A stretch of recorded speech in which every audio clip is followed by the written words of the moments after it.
ಈ ಕ್ಷಣದ 25 ಸುದ್ದಿಯನ್ನ ನೋಡ್ತಾ ಹೋಗೋಣ.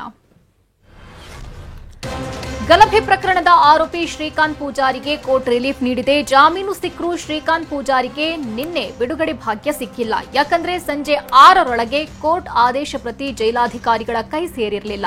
ಸಮಯದ ಅಭಾವದಿಂದ ಜೈಲಾಧಿಕಾರಿಗಳಿಗೆ ಆದೇಶ ಪ್ರತಿ ಕೈ ಸೇರುವುದು ವಿಳಂಬವಾಗಿತ್ತು. ಹೀಗಾಗಿ ಇಂದು ಶ್ರೀಕಾಂತ್ ಪೂಜಾರಿ ಜೈಲಿನಿಂದ ರಿಲೀಸ್ ಆಗಲಿದ್ದಾರೆ. ಹುಬ್ಬಳ್ಳಿ ಗಲಭೆ ಕೇಸ್ ಆರೋಪಿ ಶ್ರೀಕಾಂತ್ ಪೂಜಾರಿಗೆ ಜಾಮೀನು ಸಿಕ್ಕಿದ್ದಕ್ಕೆ ಜನವರಿ 9ರಂದು ನಿಗದಿಯಾಗಿದ್ದ ಪ್ರತಿಭಟನೆಯನ್ನ ಬಿಜೆಪಿ ಕೈಬಿಟ್ಟಿದೆ. ರಾಜ್ಯ ಬಿಜೆಪಿ ಘಟಕದ ಅಧ್ಯಕ್ಷ ವಿಜೇಂದ್ರ ನೇತೃತ್ವದಲ್ಲಿ ಹುಬ್ಬಳ್ಳಿ ಶಹರ ಪೊಲೀಸ್ ಠಾಣೆಗೆ ಮುತ್ತಿಗೆ ಹಾಕಲು ನಿರ್ಧರಿಸಿದ್ರು. ಇದೀಗ ಶ್ರೀಕಾಂತ್ಗೆ ಜಾಮೀನು ಸಿಕ್ಕಿದ್ದು ಠಾಣೆಗೆ ಮುತ್ತಿಗೆ ಹಾಕುವ ನಿರ್ಧಾರವನ್ನ ಹಿಂಪಡೆದಿದೆ. ಶ್ರೀಕಾಂತ್ ಪೂಜಾರಿಯ ಬಂಧನ ವಿಚಾರದಲ್ಲಿ ಕಾಂಗ್ರೆಸ್ ಹಾಗೂ ಬಿಜೆಪಿ ನಡುವೆ ಯುದ್ಧವೇ ನಡೆದಿತ್ತು. ಕೋರ್ಟ್ ತೀರ್ಪು ನಾವು ಪ್ರಶ್ನೆ ಮಾಡೋಕ್ಕಾಗುತ್ತಾ? ನ್ಯಾಯಾಲಯ ಕೊಟ್ಟಿರೋ ತೀರ್ಪನ್ನ ನಾವೆಲ್ಲರೂ ಒಪ್ಪಿಕೊಂಡಿದ್ದೇವೆ ಅಂತ ಡಿಸಿಎಂ ಡಿಕೆ ಹೇಳಿದ್ರು. ಜಾಮೀನು ಸಿಕ್ಕರೆ ಕ್ರಿಮಿನಲ್ ಕೇಸ್ ಮುಗ್ದೋಯ್ತು ಅಂತ ಬೆಂಗಳೂರಿನಲ್ಲಿ ಸಚಿವ ಎಂಬಿ ಪಾಟೀಲ್ ಹೇಳಿದ್ದಾರೆ. ಶ್ರೀಕಾಂತ್ ಪೂಜಾರಿ ಅವನೊಬ್ಬ ಮಟ್ಕಾ ಏಜೆಂಟ್. ಪೊಲೀಸರು ಏನ್ ಕ್ರಮ ಕೈಗೊಳ್ಳಬೇಕೋ ಕೈಗೊಳ್ತಾರೆ. ಅವನ ಹಿನ್ನೆಲೆ ನೋಡಿಕೊಳ್ಳದೆ ಬಿಜೆಪಿ ಹೋರಾಟ ಮಾಡ್ತಿದೆ. ಹೋರಾಟ ಮಾಡಿ ಬಿಜೆಪಿ ಎಡವಟ್ಟು ಮಾಡಿಕೊಂಡಿದೆ ಅಂತ ಸಚಿವ ಎಂಬಿ ಪಾಟೀಲ್ ಹೇಳಿದ್ರು. ಬಿಜೆಪಿ ನಾಯಕರ ಪ್ರತಿಭಟನೆಗೆ ಗೃಹ ಸಚಿವ ಪರಮೇಶ್ವರ್ ಕಿಡಿಕಾರಿದ್ದಾರೆ. ಕಾನೂನು ಇರಬಾರದು ಅಂತ ಇದ್ರೆ ಬಿಜೆಪಿಗರು ಪ್ರತಿಭಟನೆ ಮಾಡಲಿ ಅಂತ ಗರಂ ಆದ್ರು. ಅಲ್ಲದೆ ಶಹರ ಠಾಣೆ ಇನ್ಸ್ಪೆಕ್ಟರ್ನನ್ನ ಅಮಾನತು ಮಾಡಲು ಸಾಧ್ಯವಿಲ್ಲ ಅಂತ ಹೇಳಿದ್ರು. ಕೇಂದ್ರ ಸರ್ಕಾರದ ವಿರುದ್ಧ ಸಮರ ಸಾರಲು ರಾಜ್ಯ ಕಾಂಗ್ರೆಸ್ ಸರ್ಕಾರ ಸಜ್ಜಾಗಿದೆ. ಸಿಎಂ ಸಿದ್ದರಾಮಯ್ಯ ನೇತೃತ್ವದಲ್ಲಿ ನಡೆದ ಸಂಪುಟ ಸಭೆಯಲ್ಲಿ ಹಲವು ನಿರ್ಣಯಗಳನ್ನು ಕೈಗೊಳ್ಳಲಾಗಿದೆ. ಸಂಪುಟ ಸಭೆಯಲ್ಲಿ 14ನೇ ಹಣಕಾಸು ಆಯೋಗ, 15ನೇ ಹಣಕಾಸು ಆಯೋಗದಿಂದ ಬಿಡುಗಡೆ ಆಗಬೇಕಿದ್ದ ಅನುದಾನದ ಬಗ್ಗೆ ಚರ್ಚೆಯಾಗಿದೆ ಅಂತ ಸಚಿವ ಎಚ್.ಕೆ. ಪಾಟೀಲ್ ಹೇಳಿದರು. ವನ್ಯಜೀವಿ ಅಂಗಾಂಗ ಹಿಂದಿರುಗಿಸಲು 3 ತಿಂಗಳ ಅವಧಿ ವಿಸ್ತರಿಸಿ ಸಂಪುಟ ಸಭೆಯಲ್ಲಿ ನಿರ್ಣಯವನ್ನ ಕೈಗೊಳ್ಳಲಾಗಿದೆ. ಹುಲಿ ಉಗುರು, ಆನೆದಂತ, ಜಿಂಕೆ ಕೊಂಬು ಸೇರಿದಂತೆ ಅಕ್ರಮವಾಗಿ ಇಟ್ಕೊಂಡಿರುವ ಯಾವುದೇ ವನ್ಯಜೀವಿಯ ಅಂಗಾಂಗ ಹಿಂತಿರುಗಿಸಬೇಕು. ಶೀಘ್ರವೇ ಅಧಿಸೂಚನೆಯನ್ನ ಹೊರಡಿಸಲು ಕ್ಯಾಬಿನೆಟ್ ನಿರ್ಧರಿಸಿದೆ ಅಂತ ಸಚಿವ ಎಚ್.ಕೆ. ಪಾಟೀಲ್ ಹೇಳಿದರು. ಕರ್ನಾಟಕದಿಂದ ಐಟಿ-ಬಿಟಿ ಸರ್ವಿಸ್ನಿಂದಲೇ ವರ್ಷಕ್ಕೆ 3.5 ಲಕ್ಷ ಕೋಟಿ ರಫ್ತಾಗ್ತಿದೆ. ಆದರೆ ಈ 3 ದೊಡ್ಡ ಪಾಲಿನಲ್ಲಿ ಸರ್ಕಾರಕ್ಕೆ ಸೂಕ್ತವಾದ ನ್ಯಾಯ ಸಿಗ್ತಿಲ್ಲ ಅಂತ ಕಂದಾಯ ಸಚಿವ ಕೃಷ್ಣ ಬೈರೇಗೌಡ ಹೇಳಿದರು. 4 ಲಕ್ಷ ಕೋಟಿ ರೂಪಾಯಿ ತೆರಿಗೆ ರೂಪದಲ್ಲಿ ಕೇಂದ್ರ ಸರ್ಕಾರಕ್ಕೆ ಸಲ್ಲಿಕೆಯಾಗ್ತಿದೆ. ಆದರೆ ರಾಜ್ಯಕ್ಕೆ 60 ರಿಂದ 70 ಸಾವಿರ ಕೋಟಿ ಮಾತ್ರ ಬರ್ತಿದೆ.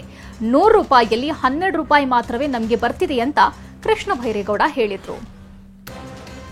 ರಾಜ್ಯ ಸರ್ಕಾರ ರೈತರಿಗೆ ಬರ ಪರಿಹಾರ ಬಿಡುಗಡೆ ಮಾಡಿದೆ. ಒಟ್ಟು 105 ಕೋಟಿ ರೂಪಾಯಿ ರಿಲೀಸ್ ಮಾಡಲಾಗಿದೆ. ಮಳೆಯಾಶ್ರಿತ ಬೆಳೆ ಹಾನಿಗೆ ಪ್ರತಿ ಹೆಕ್ಟೇರ್ಗೆ 8,500 ರೂಪಾಯಿ, ನೀರಾವರಿ ಬೆಳೆಗಳ ಹಾನಿಗೆ ಪ್ರತಿ ಹೆಕ್ಟೇರ್ಗೆ 17,500 ರೂಪಾಯಿ ಬಿಡುಗಡೆ ಮಾಡಲಾಗಿದೆ. ಬಹುವಾರ್ಷಿಕ ಬೆಳೆ ಹಾನಿಗೆ ಹೆಕ್ಟೇರ್ಗೆ 22,500 ರೂಪಾಯಿ ಪ್ರಾಥಮಿಕ ಪರಿಹಾರ ನೀಡಲಾಗಿದೆ.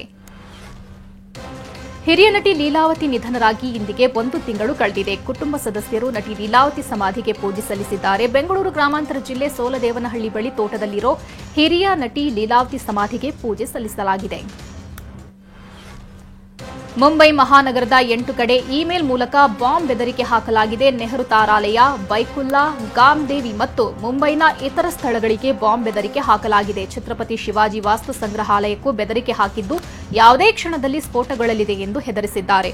ಇದೊಂದು ಹುಸಿ ಬೆದರಿಕೆ ಎಂದು ಮುಂಬೈ ಪೊಲೀಸರು ದೃಢಪಡಿಸಿದ್ದಾರೆ. ಅಯೋಧ್ಯೆಯಲ್ಲಿ ಜನವರಿ 22ರಂದು ರಾಮಮಂದಿರದ ಬಾಲರಾಮನ ಮೂರ್ತಿ ಪ್ರತಿಷ್ಠಾಪನೆ ಆಗಲಿದ್ದು ಸಂಭ್ರಮಕ್ಕೆ ದಿನಗಣನೆ ಆರಂಭವಾಗಿದೆ. ಇದಕ್ಕಾಗಿ ದೇಶದ ಮೂಲೆ ಮೂಲೆಯಿಂದ ಗಿಫ್ಟ್ಗಳ ಮಹಾಪೂರವೇ ಹರಿದು ಬರ್ತಿದೆ. ಇದೀಗ ಗುಜರಾತ್ ಮುಖ್ಯಮಂತ್ರಿ ಭೂಪೇಂದ್ರ ಪಟೇಲ್ 450 ಕೆಜಿಯ ವಿಶೇಷ ಡ್ರಮ್ ಅನ್ನ ರಾಮಮಂದಿರಕ್ಕೆ ಉಡುಗೊರೆಯಾಗಿ ನೀಡಿದ್ದಾರೆ. ಫ್ರೆಂಚ್ ಸರ್ಕಾರ ರೈತರ ಮೇಲೆ ತೆರಿಗೆ ವಿಧಿಸಿತ್ತು. ಇದರಿಂದ ಅನ್ನದಾತರು ಸರ್ಕಾರದ ವಿರುದ್ಧ ಸಮರ ಸಾರಿದ್ರು. ಪ್ಯಾರಿಸ್ನ ಲಿಯಾನ್ನ ಸಮೀಪದಲ್ಲಿ ಟ್ರ್ಯಾಕ್ಟರ್ಗಳು ವಾಹನ ತಂದು ಹೆದ್ದಾರಿ ತಡೆದು ಹೋರಾಟ ಮಾಡಿದ್ರು. ಇದರ ಜೊತೆಗೆ ಸರ್ಕಾರಿ ಕಚೇರಿಗಳಿಗೆ ತ್ಯಾಜ್ಯ ಹಾಕಿ ಆಕ್ರೋಶ ವ್ಯಕ್ತಪಡಿಸಿದ್ರು. ಇದರಿಂದ ಕೆಲ ರಸ್ತೆಗಳನ್ನು ನಿರ್ಬಂಧಿಸಲಾಗಿದೆ. ಆದರೂ ಲಕ್ಷಾಂತರ ರೈತರು ಬೃಹತ್ ಪ್ರತಿಭಟನೆ ಮಾಡುತ್ತಿದ್ದಾರೆ. ಬಹುನಿರೀಕ್ಷಿತ 2024ರ ಟಿ20 ವಿಶ್ವಕಪ್ ಸರಣಿಯ ವೇಳಾಪಟ್ಟಿ ಪ್ರಕಟವಾಗಿದ್ದು ಕ್ರಿಕೆಟ್ ಅಭಿಮಾನಿಗಳ ಹೃದಯ ಬಡಿತ ಹೆಚ್ಚಾಗಿದೆ. ಈ ಬಾರಿ ಟಿ20 ವಿಶ್ವಕಪ್ ಸರಣಿಯು ವೆಸ್ಟ್ ಇಂಡೀಸ್ ಮತ್ತು ಅಮೆರಿಕದಲ್ಲಿ ಸಹ ಸಂಯೋಗದೊಂದಿಗೆ ಆಯೋಜಿಸಲಾಗಿದೆ.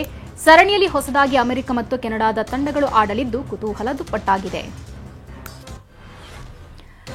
ಜೂನ್ 1ರಿಂದ ಟಿ20 ವಿಶ್ವಕಪ್ ಕ್ರಿಕೆಟ್ ಸರಣಿ ಆರಂಭವಾಗ್ತಿದೆ. ಜೂನ್ 5ರಂದು ಭಾರತ ವರ್ಸಸ್ ಐರ್ಲೆಂಡ್, ಜೂನ್ 9ಕ್ಕೆ ಭಾರತ ವರ್ಸಸ್ ಪಾಕಿಸ್ತಾನ, ಜೂನ್ 12ರಂದು ಭಾರತ ವರ್ಸಸ್ ಅಮೆರಿಕ, ಜೂನ್ 15ಕ್ಕೆ ಭಾರತ ವರ್ಸಸ್ ಕೆನಡಾ ಹಣಾಹಣಿ ನಡೆಯಲಿದೆ. ಇನ್ನು ಈ ಬಾರಿ ಎ, ಬಿ, ಸಿ ಮತ್ತು ಡಿ ಅಂತ 4 ಗ್ರೂಪ್ಗಳನ್ನು ಮಾಡಲಾಗಿದೆ. ರೋಚಕ ಅಂದ್ರೆ ಟೀಂ ಇಂಡಿಯಾ ಹಾಗೂ ಪಾಕಿಸ್ತಾನ ಎರಡೂ ತಂಡಗಳು ಗ್ರೂಪ್ ಎನಲ್ಲೇ ಇವೆ. ಜೂನ್ 1ರಿಂದ ಆರಂಭವಾಗುವ ಮಿನಿ ವಿಶ್ವಕಪ್ ಸಮರದಲ್ಲಿ ಒಟ್ಟು 55 ಪಂದ್ಯಗಳು ನಡೆಯಲಿವೆ. 4 ಗ್ರೂಪ್ಗಳ 20 ತಂಡಗಳ ನಡುವೆ ನಡೆಯುವ ರೋಚಕ ಹಣಾಹಣಿಯಲ್ಲಿ ಗೆಲ್ಲೋ ತಂಡಗಳು ಸೂಪರ್ 8 ಹಂತ ತಲುಪಲಿವೆ. ಜೂನ್ 29ರಂದು ವೆಸ್ಟ್ ಇಂಡೀಸ್ನ ಬರ್ಬಡೋಸ್ನಲ್ಲಿ ಇರೋ ಕೆನ್ಸಿಂಗ್ಟನ್ ಸ್ಟೇಡಿಯಂನಲ್ಲಿ ಟಿ20 ವಿಶ್ವಕಪ್ ಫೈನಲ್ ಮಹಾಸಮರ ನಡೆಯಲಿದೆ. ಟೆಸ್ಟ್ ರ್ಯಾಂಕಿಂಗ್ನ ಪಟ್ಟಿಯಲ್ಲಿ ಆಸ್ಟ್ರೇಲಿಯಾ ವಿಶ್ವದ ನಂಬರ್ 1 ಸ್ಥಾನಕ್ಕೇರಿದೆ. ಪಾಕಿಸ್ತಾನ ವಿರುದ್ಧದ ಸರಣಿ ಬಳಿಕ ಅಗ್ರಸ್ಥಾನ ಅಲಂಕರಿಸಿದೆ. ಟೀಂ ಇಂಡಿಯಾ 2ನೇ ಸ್ಥಾನದಲ್ಲಿದೆ.